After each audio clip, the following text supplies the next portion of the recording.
buenos días, buenas tardes, buenas noches. Todo depende de a qué hora del día estén viendo este programa, este segundo capítulo de Frente Abierto. Este programa está siendo grabado hoy sábado 4 de mayo de 2024. Les saluda Estely Capote, moderadora del programa. Ya mismo presentó al resto de los panelistas. Frente Abierto es una iniciativa educativo-mediática del Frente Socialista Puertorriqueño. El programa tiene dos objetivos. Por un lado, informar y profundizar a los boricuas en Puerto Rico y en la diáspora sobre asuntos que son noticia en nuestro país y en el mundo, particularmente aquellas noticias que los medios tradicionales escogen omitir. Además, queremos ofrecer a la comunidad internacional información actualizada sobre la lucha por la independencia en nuestro país. En esta ocasión nos acompaña Ismael Müller, Carlos Alicea y José Escoda.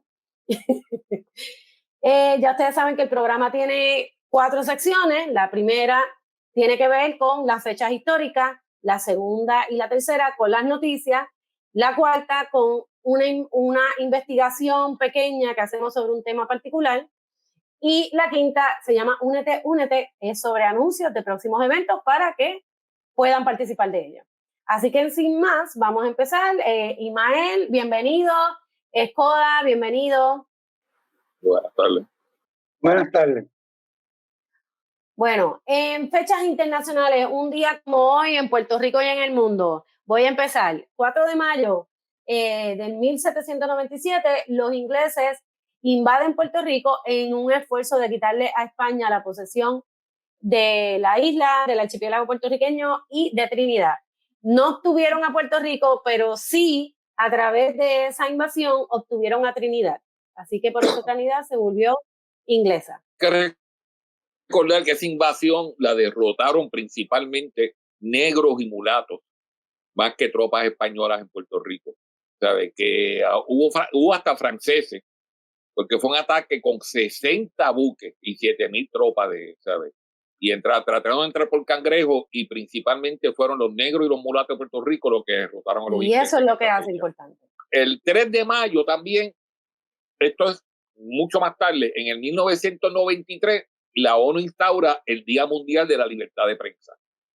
Para ese entonces habían como 50 empresas, 50 compañías a cargo de la mayoría de los medios estadounidenses.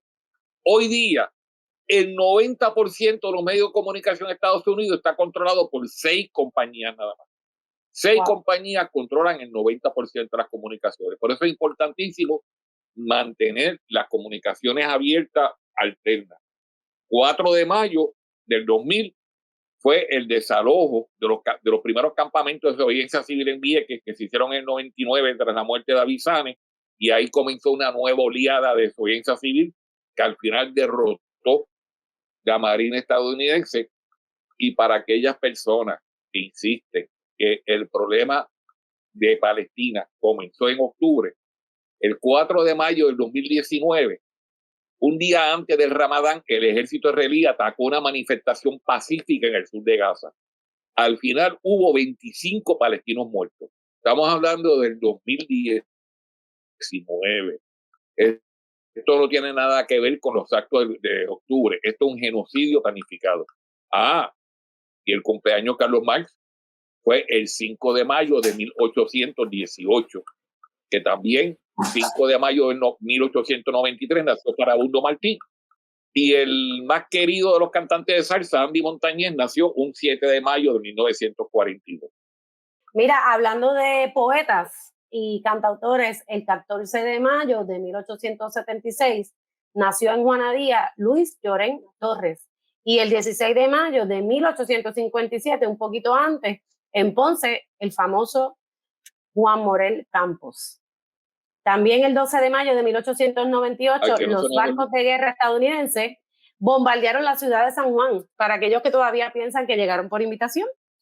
Y fue un bombardeo a una instalación civil.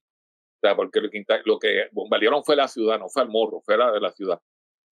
El 7 de mayo de 1954, Vietnam derrota a las tropas imperialistas francesas. O sea, le dieron una paliza a los franceses, y ahí fue que los gringos se metieron a tratar de mantener la posesión.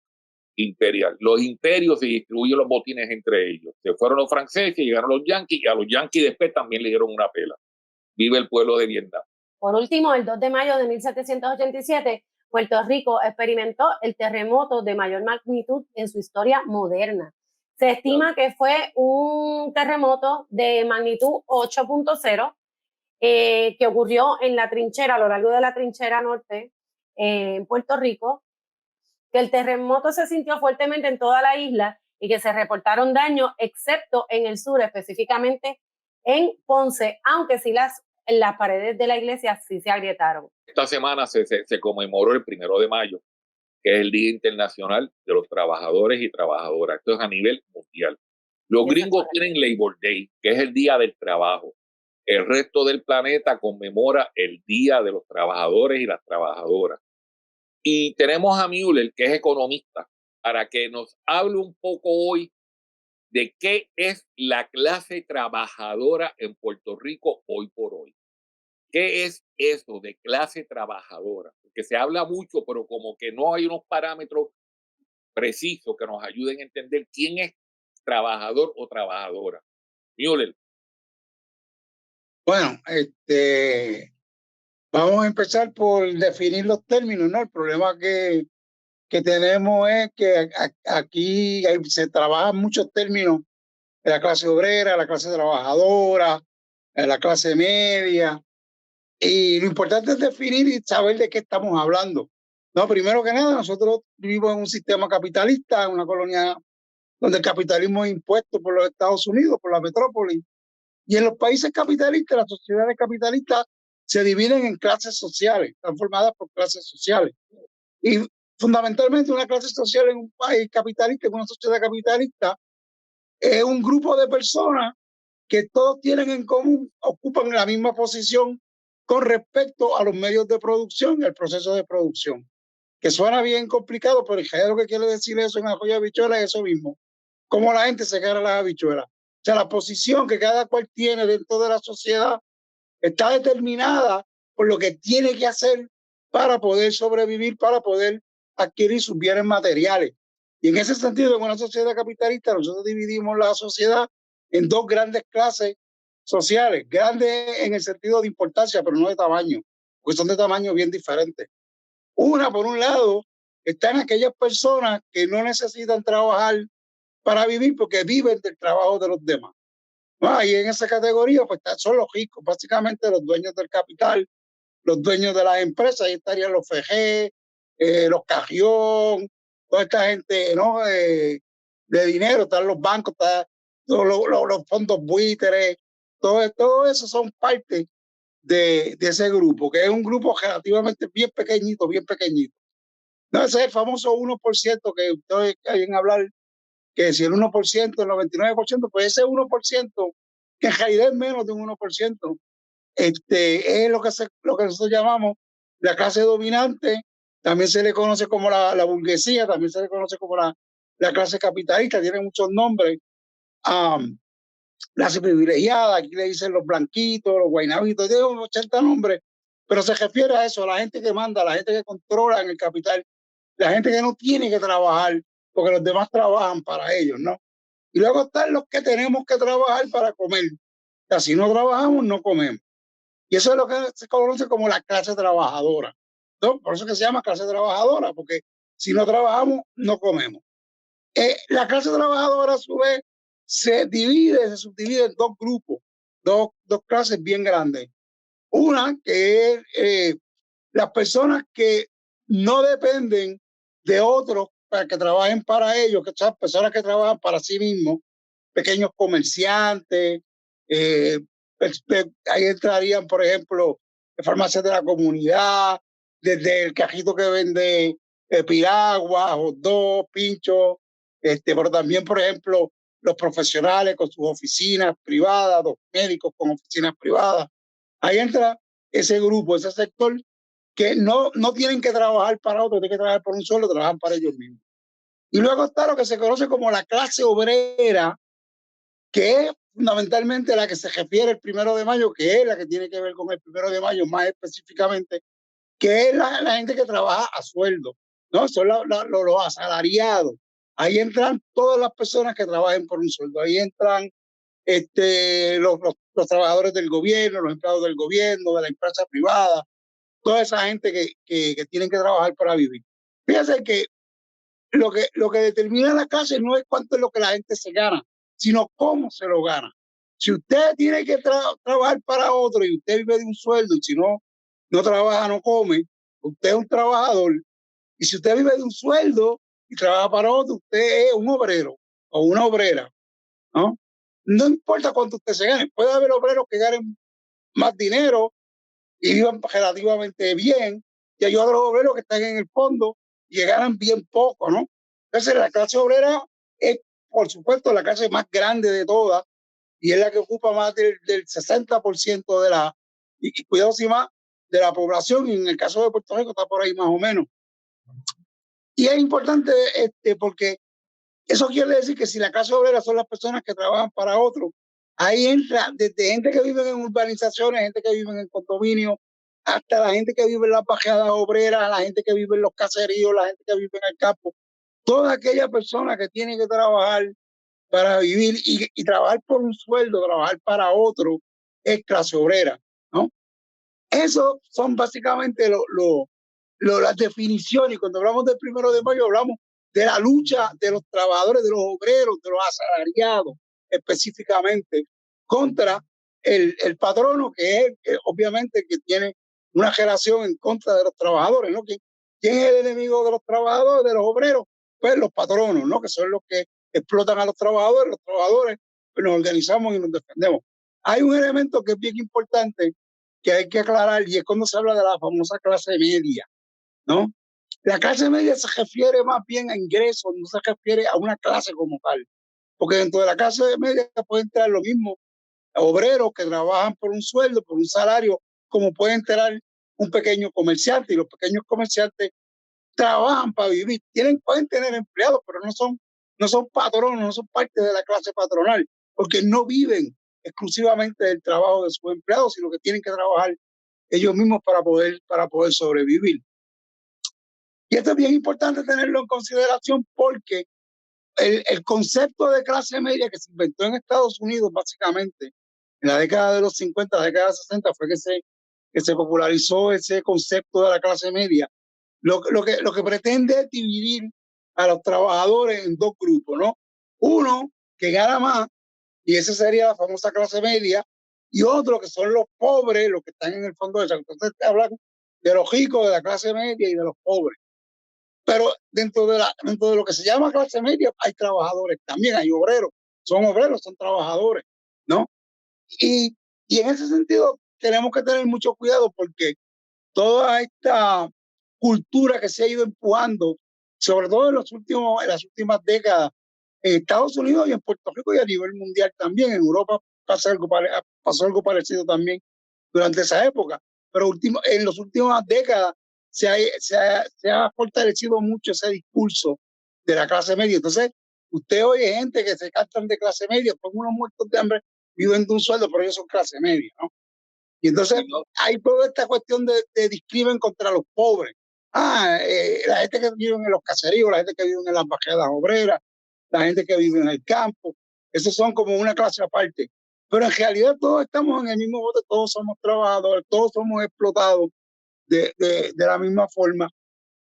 Y independientemente de que algunos puedan tener un nivel de vida un poquito más alto que otros, no significa que seamos clases diferentes o que haya una diferencia grande entre los grupos. No sé si...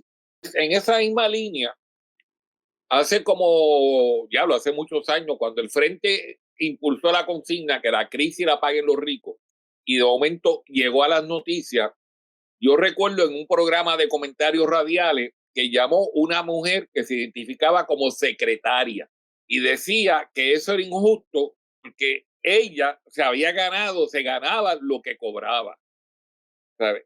Y Puerto Rico, ese mogollo de clase media, gente que le sobra un poquito más que al otro y que mira de reojo al que van con cupones a hacer compras y mira, dice, no, la gente caserío lo que hace es que malgasta el dinero que le dan como si la clase rica, la clase adinerada, la clase capitalista, no fuera la que se queda con el pote grande de todo.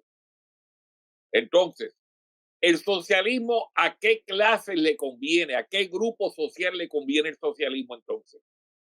En general, básicamente el socialismo es una ideología que nace desde la clase obrera y se refiere específicamente a la clase obrera. En ese sentido, pues las personas que no pertenecen a la clase obrera, pero que son trabajadores también, se benefician y son aliados de la, o por lo menos serían los aliados naturales de la clase obrera. La lucha del socialismo es una lucha de los obreros y de las obreras. Dentro de esa lucha también pueden entrar otras personas que trabajan para vivir, los pequeños comerciantes, por ejemplo, ¿no? Pero eso implica que tenemos que precisamente romper con todo estas ideas de discrimen, todos estos prejuicios que tenemos y que se utilizan para dividirnos. O sea, igual estamos en el mismo bote, tanto el dueño de la farmacia, el abogado o el médico que tiene una oficina, como la persona que vive en el caserío y limpia oficinas por las noches, trabaja en una baja o lo que sea que haga para vivir.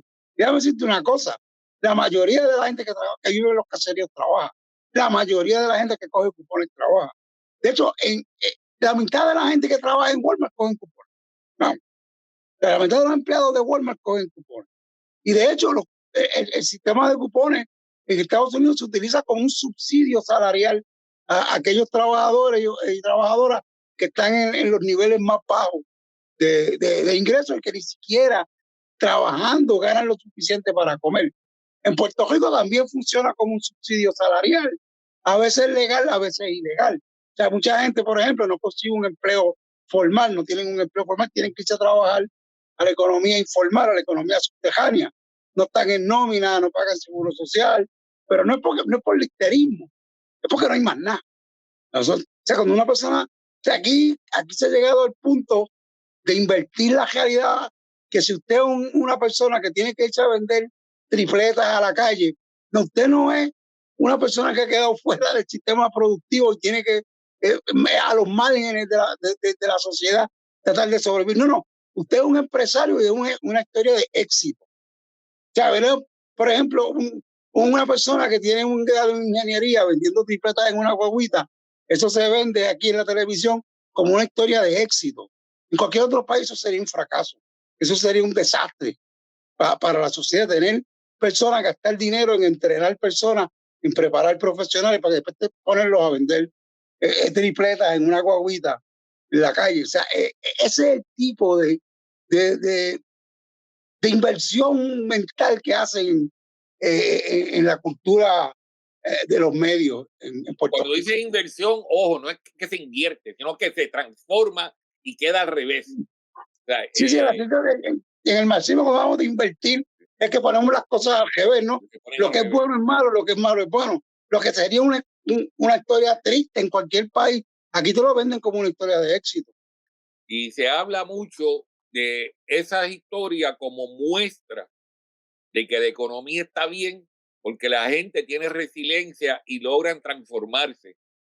Y eso también esconde que muchos de esos microcomerciantes terminan trabajando para compañías como Costco o Sam's, que son a quien le compran, o sea, le compran gran parte de todo su producto, ellos invierten su trabajo, le sacan una pequeña ganancia, si se puede llamar ganancia, pero cuando vienen a ver están trabajando para las grandes distribuidoras de alimentos en Puerto Rico y lo que les toca neto, de verdad, a veces es risible, pero prefieren eso porque sienten que son ellos mismos sus patronos. Y eso no es negativo en el sentido de lo que demuestra del puertorriqueño que quiere trabajar, pero sí es negativo a nivel de la economía, porque es una manera de seguir explotando los recursos de trabajadores y trabajadoras. Y se desperdicia el recurso más importante de todo, que es el recurso trabajo.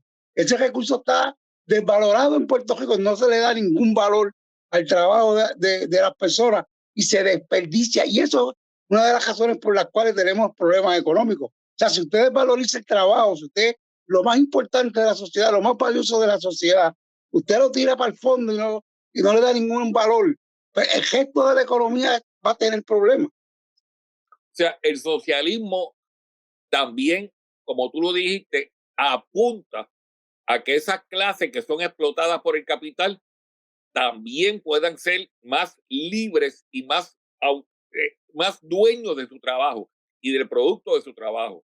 Porque incluso mucha de esta gente no tienen a veces plan de salud, no tienen sistema de retiro y ocasiona un deterioro físico. Mucha de esta gente trabaja 7 días a la semana, ¿sabes? Porque puede que abran el negocio 6 días, pero el séptimo día tienen que limpiar y organizar, ir a hacer las compras. Y así se está, gente que conozco a varios. Aquí hay un vecino que es maestro y los fines de semana vende flores. Él se siente muy bien, es un ingreso adicional, pero ese señor no descansa, ese vecino no descansa para tener un ingreso adicional extra y total, la mayoría de ese ingreso se va en las distribuidoras de flores. Y así por el estilo hay muchísimos, miles de personas en Puerto Rico que terminan trabajando, como decimos, trabajando para el inglés, porque lo que están haciendo es comprando a los distribuidores y poniendo de su trabajo por una ganancia mínima y miserable muchas veces. El viejo chiste, ¿no? De cuando el gobernador dice, hemos creado 100,000 empleos y ser una señora dice, sí, yo tengo 3 de ellos. Eso mismo. Precisamente sobre ese particular, yo tengo una pregunta porque el administrador de la colonia, Pedro Pierluisi, estuvo anunciando este martes pasado el inicio de un programa piloto en el que las personas que reciben cupones alimenticios, cupones de alimentos, como se le llama típicamente el programa del PAN, van a tener que ahora insertarse en la fuerza laboral. Yo me pregunto, según lo que está Müller explicando, ¿verdad? ¿Hasta qué punto estamos entrando en esa duplicidad, ¿verdad? Por un lado, ¿hasta qué punto se está penalizando a estas personas que reciben cupones de ingresos para alimentos? Por un lado, y por otro lado, ¿hasta qué punto también se le está adjudicando una doble o una tercera jornada a estas personas? Bueno, mira, vamos a ver lo que hay detrás de todo esto. No, el problema que hay es que en la medida en que mucha gente se ha ido saliendo del mercado laboral y están trabajando por su cuenta, porque al final del día uno sale mejor trabajando a veces fuera de nómina que en nómina, porque a veces trabajando en nómina y aún cogiendo cupones no te da para vivir. Apenas llega uno a fin de mes, ¿no? Pero entonces hay mucha gente que está en la economía informal y eso crea, y de hecho hay quejas de los patronos que por lo menos en ciertas áreas hay escasez de mano de obra. Usted oye por ahí cómo se quejan de que los puertorriqueños no quieren trabajar, hay escasez de mano de obra, hay que buscar trabajadores. ¿Dónde los van a buscar? En el sector informal, ¿no? Ya la mayoría de la gente que está cogiendo cupones trabaja, muchos de ellos en el sector informal. Lo que quieren es obligar a esas personas a seguir trabajando, sí, pero no por tu cuenta o en la calle. No, ahora tienen que trabajar para otro. Es parecido a la libreta de jornal que había antes, ¿no? Te ponían una libreta al cuello y si no tenías un patrono que te firmara, te buscaba un problema, ibas para la cárcel y te torturaban, porque literalmente el castigo era la tortura, ¿no? Y eso mismo están haciendo. Es la nueva libreta de jornal como en el siglo XIX. Ahora, si tú quieres comer, tienes que tener un patrono que certifique que tú trabajas para él, para que entonces puedas recibir subsidio para poder compensar el salario tan bajo que te están pagando esos patronos. No te quieren obligar a trabajar para un patrono que te va a pagar menos de lo que vale tu trabajo y encima de eso te chantajean con que lo poquito que te están dando de subsidio te lo van a quitar si no haces eso. Qué bueno que mencionas el chantaje. El programa se titula Programa Voluntario de Adiestramiento y Empleo. Realmente es un requisito. Persona que no se acoja al sistema de empleo, de identificación de empleo, no va a poder recibir los servicios de cupones de alimentos. Y además de eso, ahora mismo, lo máximo que recibe una persona son $50 semanales en el PAN. $50 semanales. Que eso a mí, yo que me paso comprando de Chopper, Eso no da para una compra a la semana. O sea, la gente exagera mucho los ingresos de cupones, porque esos son los que reciben el máximo, los que tienen cero ingresos. La mayoría de la gente que recibe cupones recibe menos de $50 a la semana. Muchos reciben un equivalente de $20, $25. Al precio del arroz, nada más se le va en la inflación del arroz. O sea, es importantísimo, tenemos que seguir machacando en eso. La gente que recibe cupones, la gente que busca chivos por ahí, la gente que trabaja en la calle, no compiten por nuestros recursos los que trabajamos. O sea, lo que se llevan las ganancias grandes es el capital. Tanto así que aquí se llevan $30,000 millones al saque todos los años los capitalistas extranjeros. Y eso es de las cosas que tenemos que tener claro. Nuestro enemigo no es el que es más pobre o el que menos pobre, es el de verdad, el multimillonario que se lleva las grandes ganancias. Müller. Sí, y de hecho, ese mismo programa que estaban hablando es para poner a esa gente a competir con los que ya tienen empleo.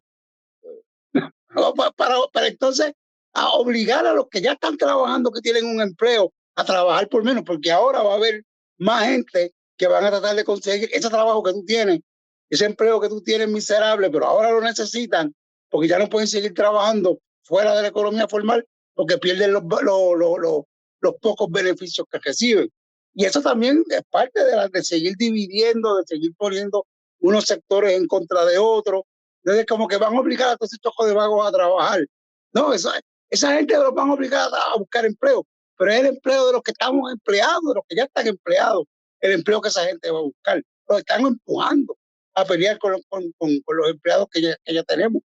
Hilando eso, parte de lo que ha hecho el desmantelamiento de la sociedad keynesiana es la privatización de los distintos servicios, desde los educativos, seguridad, tan pronto la gente puede vivir en una organización cerrada con guardia. Por ejemplo, en Puerto Rico se privatizó la transportación, no hay transportación pública, todo el mundo necesita un carro. Ahora, Estelí tiene una microinvestigación que queremos alertar a las personas de los cambios en los planes de salud. Ya ni siquiera va a haber tarjeta de salud. Ahora lo que viene es una tarjeta de crédito para los servicios médicos. Que si estábamos mal ahora mismo, que no hay médico, no hay cita, no hay especialista, que hay en emergencia, eso es lotería. Ahora viene peor porque vas a salir con una deuda bien grande tipo tarjeta de crédito. Estelí, elabora tú al respecto. Sí, bueno, esto empezó porque hace como 3 o 4 meses yo tuve que ir al dentista, ¿verdad? Siempre me gusta hacer el cuento. Y como resultado de esa visita, pues tenía que hacerme un procedimiento. El plan médico no cubre el procedimiento, así que empieza la cadena de producción de capital, ¿verdad? El plan médico no cubre el procedimiento, así que las alternativas que yo pregunto que cuáles son las alternativas, y tengo 2 alternativas. La primera es pagar en efectivo el procedimiento. Estamos hablando de un procedimiento de casi $4,000. Y la segunda, bueno, y eso con una reducción del 15 al 20%, ¿verdad? Si lo pagaba en cash en el momento. Y la segunda alternativa era pagar con una tarjeta de crédito, que su nombre en español sería algo así como crédito de cuidado. Y la primera alternativa, ¿verdad? Que supone que yo disponga, y me voy a poner yo como una persona que está dentro de los ingresos medios de una familia en Puerto Rico, cuyos ingresos anuales están en los $21,000 anuales, ¿verdad? Eso es como los ingresos medios de una familia están en $21,000. Eso supondría que yo, de cascajo, de hoy para hoy, tengo que sacar el 20% de mis ingresos, de mi familia, ¿verdad? Somos 4 en casa, para pagarme un procedimiento dental. Teniendo plan médico, ¿verdad? Pero ya sabemos que el plan médico dijo, no, eso yo no te lo voy a cubrir, eso es mucho. Bueno. La segunda alternativa, que suena de primera instancia la más conveniente, Y bueno, la que uno termina asumiendo es asumir ese gasto con una tarjeta de crédito. El truco es el siguiente. Tú coges esta tarjeta de crédito que te la van a aprobar, porque estas tarjetas esto es un nuevo producto, ¿verdad? Ya no somos clientes, ya no somos pacientes, somos clientes. Esto es un nuevo producto que va enfocado a que las personas puedan relajarse mientras reciban un tratamiento. O sea, olvídate de los chavos por el momento, tú concéntrate en tu tratamiento, piensen, lo mío es bastante sencillo, pero una persona que tiene cáncer, que es un tratamiento que es largo y costoso. Y la idea de esta tarjeta de crédito es asumir tu tratamiento, no importa cuánto cueste, esto me recuerda un poco a los préstamos estudiantiles, no importa cuánto cueste, tú puedes asumir ese tratamiento y después que tú salgas de tu tratamiento, entonces si tú no has pagado la cantidad